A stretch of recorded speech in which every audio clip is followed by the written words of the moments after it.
आदित्य उद्धव ठाकरे अपने बाप को, अपने तथाकथित चाचा संजय राउत को और इंडियन हाईएस्ट इनकम टैक्स पे कैनेडियन एक्टर जो तुम्हारा पार्टनर इन क्राइम है ना अक्षय कुमार, उन तीनों को बोलो कि जाएं और वो तुम्हारे लिए उस वेब डेवलपर को खोज के लाएं जिन्होंने तुम्हारा वो आर्टिफिशियल इंटेलिजेंस का एप्लीकेशन डेवलप करने में मदद की है। तुमने एक फर्जी लिटरेचर की डिग्री सिर्फ सामना में रहने के लिए जो ले रखी, तुम्हें कोडिंग और फिजिक्स के बारे में एक छोटा सा आइडिया नहीं है और तुम ये क्लेम कर रहे हो कि वो एप्लीकेशन तुमने डेवलप की है।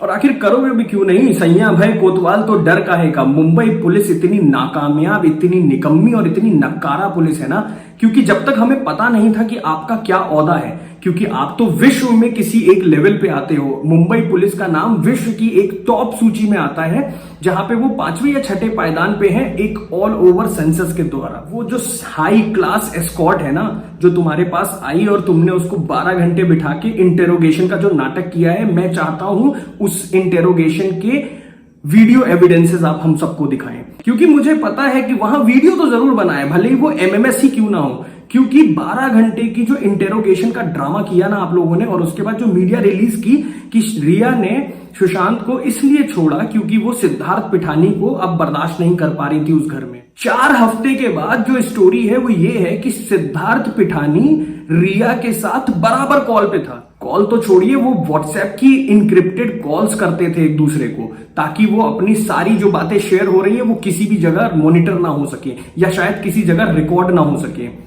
ये वही सिद्धार्थ पिठानी है जिससे चिढ़ने का दावा करने वाली रिया जितने दिन तक लॉकडाउन में रही है, उसने उसी सिद्धार्थ पिठानी से अपनी सारी इंस्टाग्राम की फोटोज खिंचवाई है। जिस समय मैं ये बात बोल रहा हूँ ना, इस पूरी स्क्रीन पे वो सारे मैसेज चल रहे होंगे इंस्टाग्राम के जिसमें सिद्धार्थ पिठानी को पिक्चर कर्टेसी दी गई है। ये वही रिया चक्रवर्ती है ना जिसने ये ड्रामा किया था। ये वही मादरचोद सिद्धार्थ पिठानी है जिसके बारे में मुझे कहीं ना कहीं एक बार को डाउट है कि रिया चक्रवर्ती सुशांत सिंह राजपूत की गर्लफ्रेंड नहीं बल्कि सिद्धार्थ पिठानी की गर्लफ्रेंड थी, या हो सकता है उसके साथ सो रही हो, क्योंकि इसको मैं हाई क्लास प्रोफेशनल प्रोस्टिट्यूट के दर्जे में रखता हूं। बहुत अफसोस है कि मुझे एक महिला के बारे में ऐसे शब्दों का इस्तेमाल करना पड़ रहा है, लेकिन मुझे अफसोस से ज्यादा गुस्सा आता है जब ये लोग ये प्रूव करने की कोशिश करते हैं कि सुशांत अपनी बहनों के साथ खुश नहीं था, अपने बाप के साथ खुश नहीं था, उनके फादर की जो दूसरी शादी थी उसकी वजह से वो खुश नहीं था। वीडियोस देखो 2016 की महेंद्र सिंह धोनी के बाद की वीडियोस देखो, जिसमें चारों भाई बहन, वो 5 भाई बहन एग्जैक्टली एक ही बिस्तर पे लेट के एक दूसरे से इंटरेक्ट कर रहे हैं। कहीं पर भी वैसी बातें नहीं थी जो एक बार को ये दर्शा सके कि उनके अंदर कहीं पर भी मोहब्बत नहीं थी। तो 2 कौड़ी के लोगों, जो तुम लोग किसी के परिवार पे लांछन उठा रहे हो, तुम्हारी तो वो हश्र होगी, तुम देखते रह जाओगे। इतनी घटिया जगह से आते हो ना तुम लोग, इतनी ज्यादा घटिया जगह से कि इसके बारे में बात करने में भी शर्म आती है।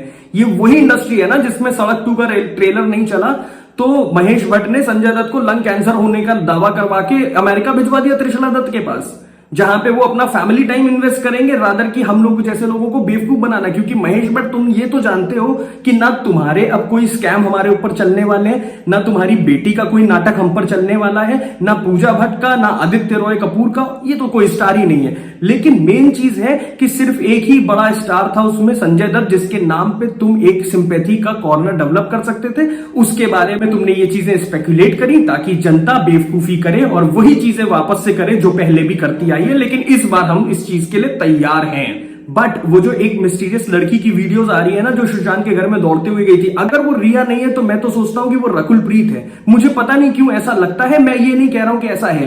अगर आपको भी ये लगता है कमेंट में लिख दीजिएगा। उनका जो चाल ढाल है वो रकुल प्रीत से बहुत ज्यादा मिलता है। And Rakul Preet is Ria's best friend I guess. And अगर वहां पे 2 लाशों की बातें हो रही है तो एग्जैक्टली वहां पे 2 लाशें थी, क्योंकि जो वो बंदा था जो कि टेढ़ा मेढ़ा होके आया था, इट माइट बी पॉसिबल कि वो सुशांत नहीं थे, उसके अलावा दूसरा बंदा था। वहां पे एक बहुत बड़ा गिमिक खेला गया है, इवन मीतू को डार्क में रख के खेला गया है। दोस्त, अब तो तुम लोग की लुटिया डूब चुकी है। संदीप सिंह, आखिर ये बात निकल के आ गई ना गणेश के मुंह से कि आखिर तुझे पता था कि वो 5-6 लोग उसको मारने के लिए निकल चुके हैं। तुझे सब पता था, लेकिन तूने काफी अच्छी एक्टिंग करी और बचेगा तो तू भी नहीं।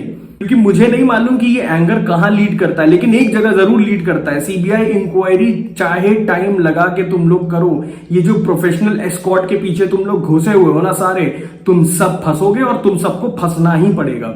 मैं हालांकि कोई दावा और वादा तो नहीं कर सकता, लेकिन मुझे इतना मालूम है कि अगर किसी भी हालत में सीबीआई से तुम बच गए तो एज जनता हम तुम्हें नहीं छोड़ेंगे। तुम इस देश को नहीं छोड़ पाओगे, क्योंकि तुम्हारी ऐसी हालत हो जाएगी कि तुम्हें रोटी भी नसीब नहीं होगी थोड़े दिनों के बाद। तुम लोग के जो ये सारे इंटेंशन है ना बॉलीवुड में अपना नाम जमाने का और लोगों की चाट चाट के आगे बढ़ने का, पहले हम इस धरातल से तुझे नीचे गिराएंगे, उसके बाद तो फिर हम तेरे को पर्सनली मिलेंगे। हम सब तेरे को पर्सनली मिलेंगे, क्योंकि देश छोड़ने की औकात तो इन सब में से किसी की नहीं है। और थोड़े दिनों के बाद तो महेश भट्ट के खानदान की भी नहीं रह जाएगी। 2 कौड़ी का आदमी जिसने जिया खान की मां को बोला कि चुप हो जाओ वरना तुम्हें भी सुला देंगे, तुझे तो पूरा खानदान समेत सुलाया जाएगा। तू बस इंतजार तो कर सीबीआई इंक्वायरी का। टाइम लग रहा है, लेकिन इतनी बड़ी मार पड़ेगी ना तुम लोगों को कि तुम लोग संभाल नहीं पाओगे इस चीज को। और मेरी अपनी एसएसआर फैमिली से ये रिक्वेस्ट है कि भले इस वीडियो को आप शेयर करें या ना करें, लेकिन अगर आपको इस बातों में कहीं पे सच्चाई नजर आ रही हो तो प्लीज मेरे शब्दों को आप अपने मुंह से आगे बढ़ाइए, ताकि ये एक कॉन्क्रीट तरीके से आगे बढ़े और जिन लोगों के ऊपर असर पड़ने वाला है ना उनके खोपड़ी तक के अंदर घुस जाए। Please justice for Sushant and CBI inquiry for SSR.